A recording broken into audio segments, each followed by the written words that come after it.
Hiren Ved then joins in on the show. Hiren, hi, good morning. Good to have you on the show. Hope all's well. Thank you so much. Thank you for having me on the show. Great. And what a fabulous November it has been, Hiren. We're just wondering whether December is going to be as strong. It's been a happy Diwali. Is the Santa Claus rally traditionally going to play out, or do you think the best is now behind us? Yeah, I think, I think November was great in the sense that, the market breadth was much better. You had almost all sectors participating, and especially the small and mid caps also participated in November. And therefore, this broad market rally is quite welcome, because usually, in the early part of a sharp recovery, it's always led by the large caps, and the mid and small caps tend to follow. And I think we saw a glimpse of that in August, and now we've seen a follow-up in November as well. I think this, the improvement in the breadth should continue as we go into December as well.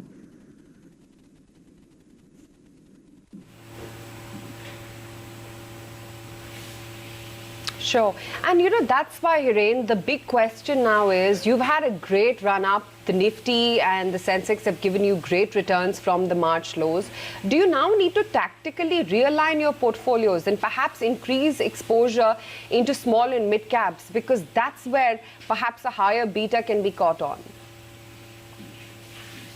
Yeah, so, essentially my sense is that if you look at the small and mid cap stocks, right, we entered a bear market in small and mid caps from Jan-Feb 2018, when there was a significant overvaluation of small and mid caps to the large cap index, right? They were trading at historic high premiums.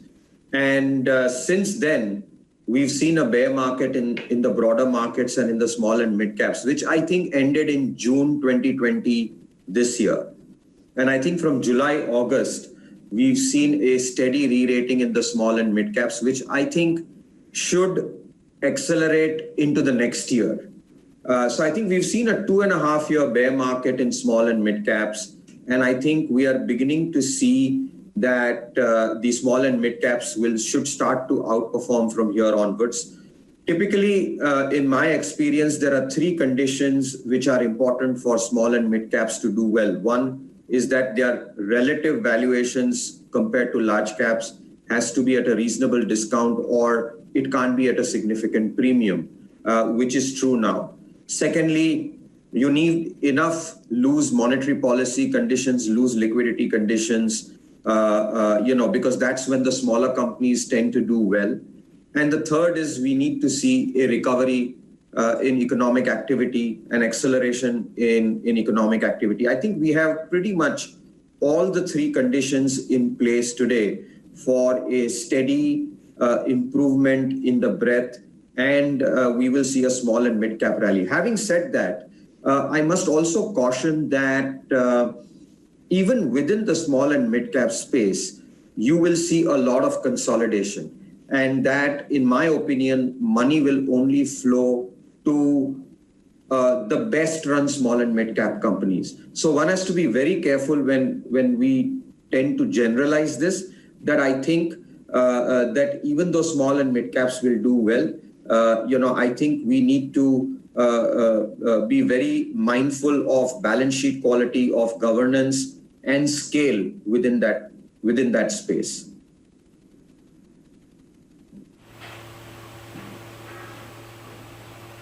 Sure, point taken. Hiren, where within small and mid caps, sectorally, do you find those leaders to bet on? See, I think I think if you look at the small and mid cap space, where traditionally companies have done phenomenally well, I think auto components is one area to look at. The auto index has done phenomenally well. I think the automobile sector went into a downturn 2.5-3 years ago. And I think you now have a very favorable base. On top of that, you have very low interest rates. So I think once the auto OEMs do well, the ancillary space will also pick up. On top of that, we also believe that there is a large export opportunity in the auto ancillary space, right? So you find a lot of good quality mid and small cap stocks in the auto anc space. You will also find that in pharmaceuticals and specialty chemicals as well.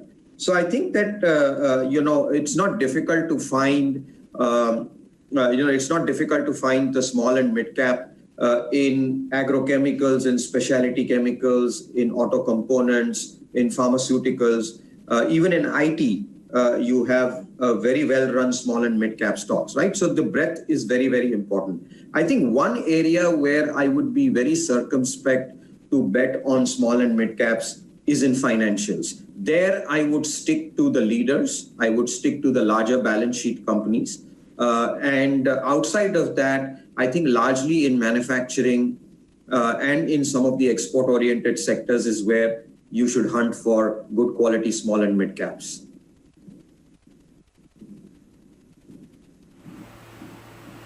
Why is it, Hiren, that you're cagey about financials? Because what one has seen now is that the sectoral churn has just about begun to lift financials.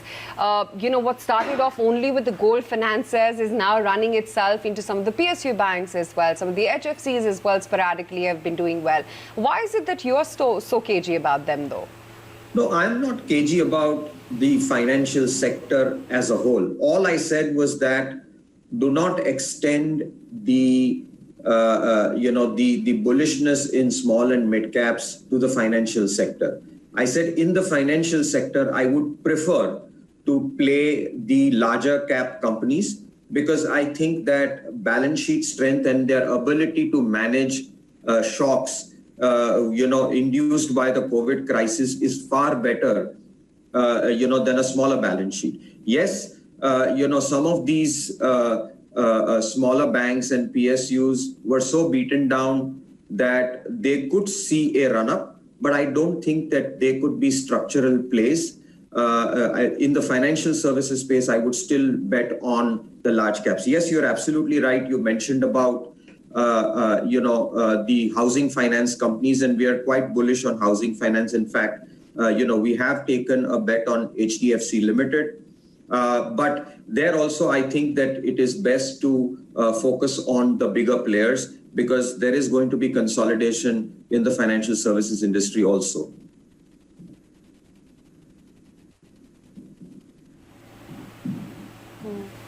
Hiren, what about the churn which is taking place in large caps and then rubbing itself or extending itself even to the broader universe? IT Pharma, they were the first leg of the movers along with Reliance. Now they're taking a bit of a backseat and you're seeing a return or resurgence of banks coming to the fore.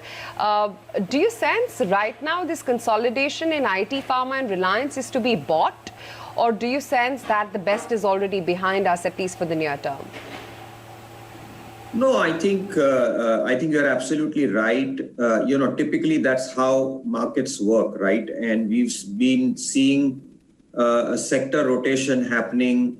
Initially it was led by pharma and IT and Reliance, and then other sectors took on from there. My sense is that the leadership of IT and pharma is not going away. So, I think they are consolidating, moving sideways. And I will not be surprised if all the stocks there, at least some of the leading stocks there, make new highs. We are already seeing that in some stocks like Divi's Laboratories, etc. But I think pharma and IT, in my opinion, are in a structural bull market, and they will continue to lead. It's just that every sector after re-rating goes through a fair phase of correction and consolidation. And I think that's what's happening. And, I think people should seriously look at adding to their exposure to these sectors if they have not already done that.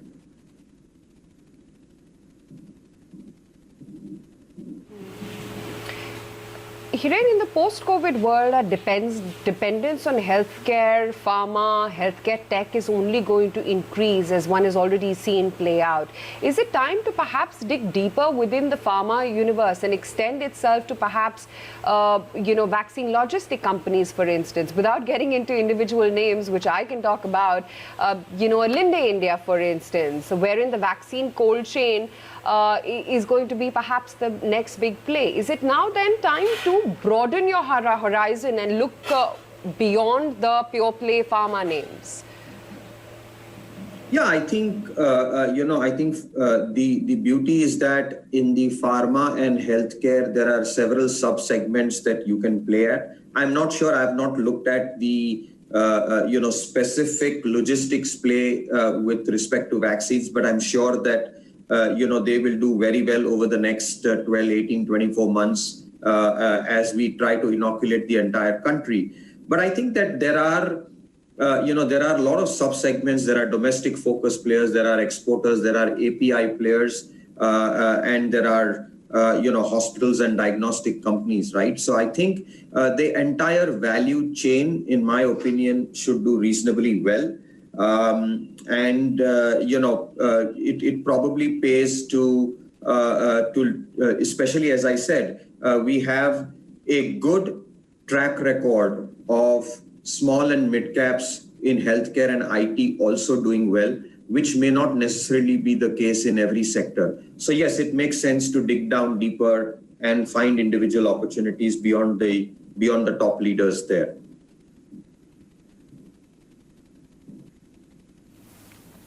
Okay. Since you've talked a lot about the recovery, Hiren, I want to get a sense from you on, really how confident you are of this recovery picking up steam and getting only stronger going forward. Because on the back of that, while we've touched upon, let's say, financials, the deeper cyclical play, is that one that you're feeling confident of at this point? Would you still wait a while, perhaps, without diving into that? So I think, Abha, what we've seen is that if you look at all the lead indicators, right, they tell you that the recovery is faster than what most people expected. If you listen to the MD of Tata Steel, what he said that they expected normalization in Q4, but they've already reached pre-COVID levels, both in terms of volumes and prices. So that tells you something that, we've seen a faster and better normalization of economic growth. Now, obviously, the million-dollar question that everybody has is that, will this sustain? I'm not an economist, but, I personally feel that this recovery is likely to sustain. And I think that with the kind of liquidity and low interest rates that we are seeing in the real economy, if that continues, if inflation doesn't spike up very quickly, I think that there are some sectors, for example, real estate, is coming out of a slow slumber after many, many years. And you can see that in the housing finance company numbers, right? And if real estate and housing does well, it has a big multiplier effect in the economy. Because then you have the entire home improvement and a lot of other industries which tag along with that, which will continue to do well.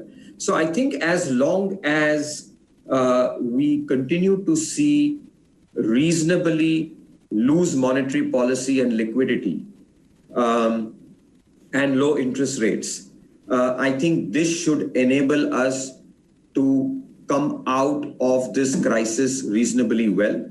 However, in the longer term, I think the investment cycle has to pick up, which means that we have to see a return of spending on infrastructure for us to sustain us in the longer run.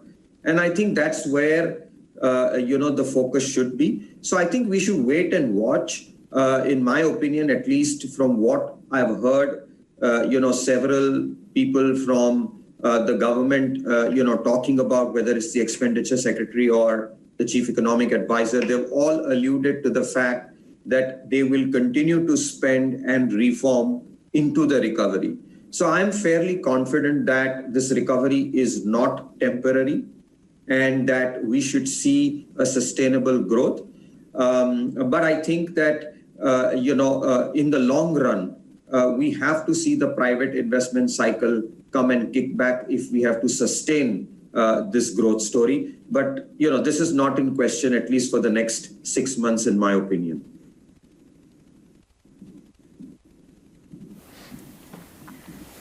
Okay. So about 6 months then is what we're looking at in terms of, some time away. Hiren, what about the commodity cycle? We're seeing this across the board as well. This is also, of course, more on the back of, what we're seeing globally and the momentum there, as well as how we're continuing to see that build up in prices, and that's reflecting in those stock prices. What would you say about that trend? I mean, I know commodities are largely volatile and, high beta, but given that we are seeing this, connected to the global recovery? Yeah, so I mean, while we don't play commodities in our portfolios, but I think, we could be staring at a very good uptick in the commodity cycle.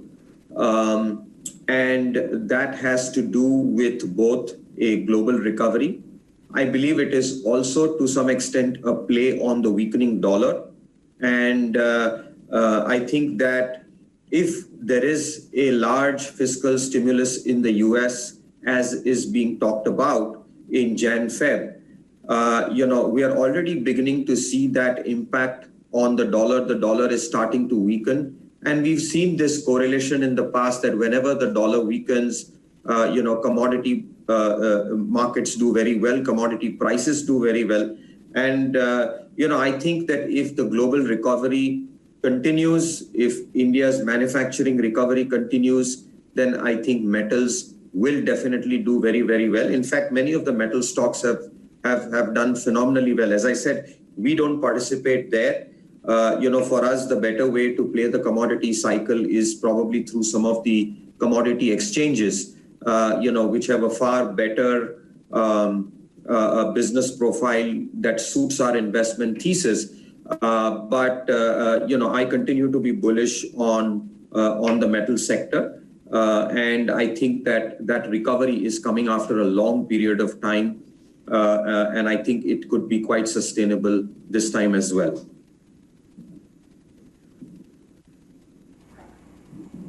Hiren, morning. Wanted to get in your take as to how you're looking at the pharmaceutical space. Do you believe that as we are garnering more updates and details with respect to the vaccine, that there is a lot of potential within this space after this long phase of consolidation, and therefore it merits a closer look? Yeah, as I said earlier, we continue to be bullish on healthcare and pharma. I think the pharma sector is coming out of a 5-year slumber on the stock markets. There has been increased focus on healthcare, and I think it will continue given the experience that everybody's had on COVID. And I think there is a general focus of governments around the world to increase healthcare spending as a percentage of GDP. And that, I think, in India is more relevant than in any other country. So I think the pharma space will continue to do well. And, I think that, post this consolidation, I have no doubt that it will continue to be one of the leaders of this new bull market that we are experiencing today.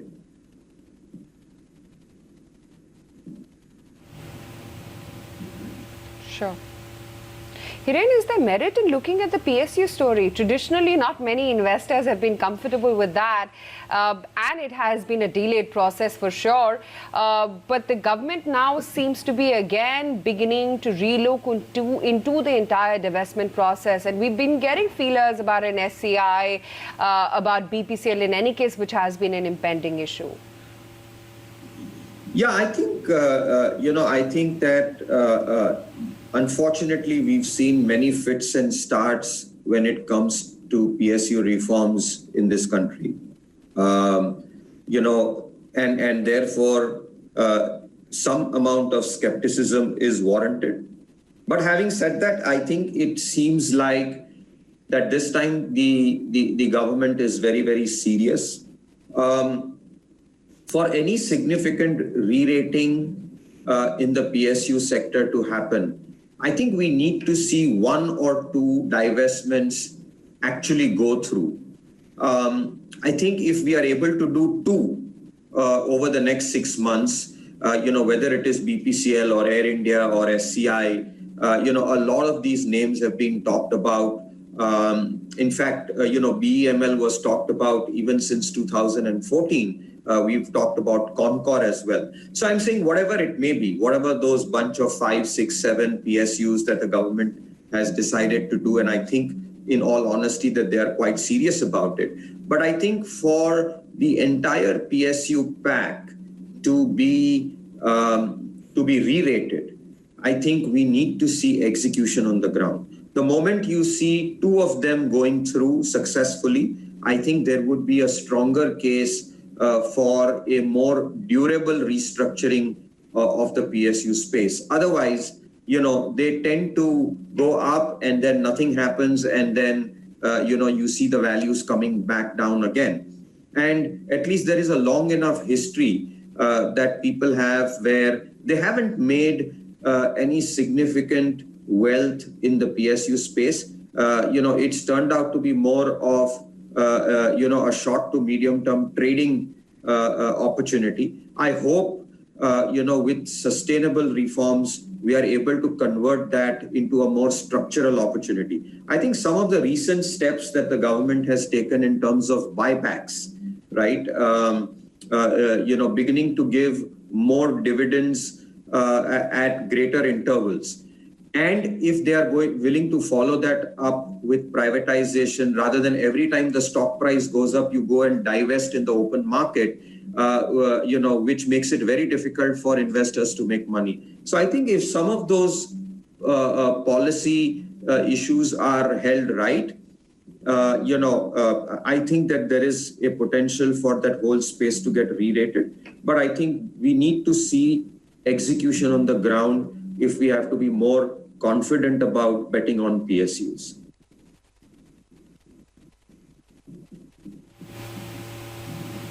Fair point. You earlier were talking about autos as well, and as to how strong the trajectory, Hiren, that's looking like. What started off with auto ancillaries and continues to be the case even right now, I can see Balkrishna Industries, etc., hold out very smartly, then trickled into the entire rural theme with tractors beginning to surge up. So M&M, Escorts, they were the ones which began to catch on with the rally. And now you're seeing a more larger play at hand with passenger vehicles, and sporadically even commercial vehicle plays actually do good. Where within autos do you find a story to invest in afresh? So I think, in autos, as I said earlier, that the auto industry went into a downturn much before the economy went into a downturn. And therefore, the last 2-3 years, we've seen the auto industry not do that well. But I think now, with lower interest rates and the economy normalizing again, I think I'm quite bullish on the auto industry over the next 2 to 3 years. And I think the space is open. I think you have it depends on where you want to bet on. Obviously the tractor story was the first to take off, and we're seeing that in the numbers. However, markets are forward looking, right? So I think we've had the benefit of 2 good monsoons back to back, and the rural economy doing phenomenally well. We don't know if we will have the benefit of another good monsoon in 2021. So you have a very high base for tractors this year. But I think I see a lot of opportunity in four-wheelers, in commercial vehicles, and in auto ancillaries, including in two-wheelers. So I think the entire sector should do reasonably well over the next 2 to 3 years. I mean, there is a whole basket available to you. You could pick, for us, I think we've had some investments in the two-wheeler space and in the four-wheeler space as well. But I think there is opportunity in the entire cross-section of the auto industry, in my opinion.